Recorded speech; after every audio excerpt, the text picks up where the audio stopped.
نحمدہ ونصلی علی رسولہ الکریم اما بعد اعوذ باللہ من الشیطان الرجیم بسم اللہ الرحمن الرحیم وعباد الرحمن الذین یمشون علی الارض ہونا واذا خاطبهم الجاہلون قالوا سلاما صدق اللہ العظیم اللہم صلی علی سیدنا و مولانا محمد معدن الجود والکرم وآلہ وصحبہ وبارک وسلم الصلاۃ والسلام علیک یا سیدی یا رسول اللہ وعلی آلک واصحابک یا حبیب اللہ۔ حمد و صلاۃ کے بعد قرآن مجید میں اللہ تبارک و تعالی نے اپنے بندوں کی یہ شان بیان کی ہے کہ وَعِبَادُ الرَّحْمَٰنِ الَّذِينَ يَمْشُونَ عَلَى الْأَرْضِ هَوْنًا، فرمایا رحمان کے بندے زمین پر وقار کے ساتھ چلتے ہیں، عاجزی کے ساتھ چلتے ہیں۔ وَإِذَا خَاطَبَهُمُ الْجَاهِلُونَ قَالُوا سَلَامًا، اور جب جاہل ان سے مخاطب ہوتے ہیں تو وہ سلام کر کے گزر جاتے ہیں۔ انسان کو اگر عاجزی، عجز، انکساری نصیب ہو جائے تو یہ اللہ تبارک و تعالیٰ کی بہت بڑی نعمت ہے، اور یہ روحانی ترقی کے لیے ایک بڑی مفید چیز ہے۔ جو لوگ عاجزی کی دولت نہیں رکھتے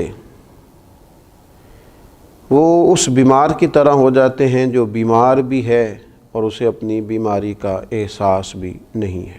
آہستہ آہستہ اپنی نیکیوں پر فخر کر کر کے، اپنی نیکیوں کو بڑا جان جان کے وہ معاذ اللہ اپنی بہت ساری خیر کی چیزوں کو بھی ضائع کر بیٹھتے ہیں۔ مزاج کی عاجزی، تھوڑا سا اپنے آپ کو زمین پہ رکھنا، یہ انسان کو روحانی طور پر مضبوط کرتا ہے۔ خود بخود ہی اپنی کوئی فضیلت طے کر لینا کہ میں چونکہ بڑا ہوں، میں چونکہ دانا ہوں، پھر میں استاذ ہوں، پھر میں چونکہ حافظ ہوں، میں چونکہ قاری ہوں، میں چونکہ دینی وزاداری رکھتا ہوں، میں چونکہ سخاوت کا مزاج رکھتا ہوں، میں چونکہ فلاں فلاں فلاں خیر کے کاموں کے بہت سارے میں اپنے لیے نسبتیں رکھتا ہوں، تو یہ چیزیں آہستہ آہستہ کر کے انسان کو عاجزی سے نکالتی ہیں۔ لازمی نتیجہ یہ نکلتا ہے کہ انسان کہیں نہ کہیں کسی نہ کسی مقام پر کسی تکبر کا شکار ہو جاتا ہے، اور تکبر، خود پسندی، یہ تو روحانی طور پر اس قدر زیادہ انسان کو کمزور کرتی ہے کہ آہستہ آہستہ صوفیاء فرماتے ہیں وہ عبادت کی لذت سے بھی چلا جاتا ہے۔ بہت سارے لوگ ایسے تھے دنیا میں، صرف عاجزی نہیں تھی ان کے پاس، نعمتیں بھی تھیں، فضیلتیں بھی تھیں، عظمتیں بھی تھیں، عقل مندیاں بھی، صرف عاجزی نہیں تھی، تو روحانی طور پر کچھ حاصل نہیں کر سکے، کچھ نہیں پا سکے۔ جب تک مقام عاجزی والا نصیب نہیں ہوتا، انسان کسی اور کو بھی تھوڑا سا افضل نہیں سمجھتا، اللہ کے بندوں کی عظمتوں کا قائل نہیں ہوتا۔ ہم دیکھتے ہیں بڑے لوگ جب بات کرتے ہیں تو محسوس ہوتا ہے کہ شاید بھئی ان سے زیادہ دانا ہی کوئی نہیں، سمجھدار ہی کوئی نہیں۔ اوہو کیا بات ہے، ان کے بات کرنے سے تو محسوس ہوتا ہے ان کے آگے پیچھے دائیں بائیں کبھی کوئی شخص انہیں ایسا ملا ہی نہیں جو ان سے عمدہ تو کیا ان کے برابر بھی ہو سکے۔ یہ بہت بڑی روحانی کمزوری ہے کہ انسان کے اندر عاجزی نہ ہو۔ عاجزی کا نہ ہونا روحانی مرض ہے۔ اپنے آپ کو اللہ کے بندوں کے مقابلے میں، اپنے بزرگوں کے مقابلے میں، نیک لوگوں کے مقابلے میں، سخیوں کے مقابلے میں تھوڑا سا غور کیا جائے کہ کبھی کبھی اپنی خامیاں بھی دیکھی جائیں۔ حضرت مجدد الفسانی رحمۃ اللہ علیہ فرماتے ہیں بڑا خوش نصیب آدمی ہے جسے اپنی کمزوریاں نظر آتی، جسے اپنی غلطیاں دکھائی دیتی ہیں، خوش بخت ہے۔ اللہ کے پیارے رسول صلی اللہ تعالیٰ علیہ وسلم نے ارشاد فرمایا جو اللہ تبارک و تعالیٰ کی رضا کے لیے عاجزی کرتا ہے نا، اللہ تعالیٰ اسے بلندی عطا کر دیتا ہے۔ اللہ تبارک و تعالیٰ اسے عروج دیتا ہے جو رب کی رضا کے لیے جھک جائے۔ جو جھک جائے اسے ہی تو اللہ تعالیٰ عزتیں عطا کرتا ہے۔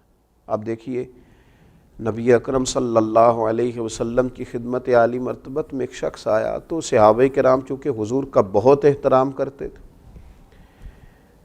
وہ تو یوں بیٹھتے تھے کہ جیسے ان کے سروں پر پرندے بیٹھے ہیں، وہ تو سانس بھی احتیاط سے لیتے تھے۔ تو وہ شخص ملنے آیا، غریب آدمی تھا، تو نبی پاک صلی اللہ تعالیٰ علیہ وسلم کی بارگاہ میں صحابہ کا اس نے ایک تو ادب دیکھا، اور دوسری بات یہ تھی کہ عرب کے سردار چونکہ مزاجوں کے بڑے سخت ہوتے تھے اور ان کے لہجوں کے اندر بڑی تلخی ہوتی تھی، اس نے وہ ساری چیزیں دیکھیں تو وہ حضور علیہ السلام کی بارگاہ میں کھڑا ہے تو کانپنے لگا۔ نبی کریم علیہ السلام نے تسلی دی، فرمایا کیوں کانپتے ہو؟ عرض کی یا رسول اللہ صلی اللہ تعالی علیہ وسلم میں مدینے کی حکومت کے سربراہ کے پاس آیا، ڈر لگتا ہے کوئی ایسی بات نہ ہو جائے کہ آپ ناراض ہو جائیں۔ حضرت انس بن مالک فرماتے ہیں حضور علیہ السلام نے پھر جو اس سے کہا اور جو وہ بات رخ اختیار کر گئی وہ دور نکل گئی۔ حضور علیہ السلام نے فرمایا تو کسی بادشاہ کے پاس نہیں آیا، تو اس بیٹے کے پاس آیا ہے جس کی ماں گوشت کے خشک ٹکڑے کھا کے بھی گزارا کر لیتی تھی، تو ایک غریب ماں کے بیٹے کے پاس آیا۔ کیا انداز ہے، کیا امت کو عاجزی سکھائی۔ یہاں تو میرے عزیز گاؤں سے آ کر پڑھنے والے بھول گئے کہ کس کی ماں نے کتنا زیور بیچا تھا، لوگ بھول جاتے ہیں۔ حضور نے عاجزی سکھائی۔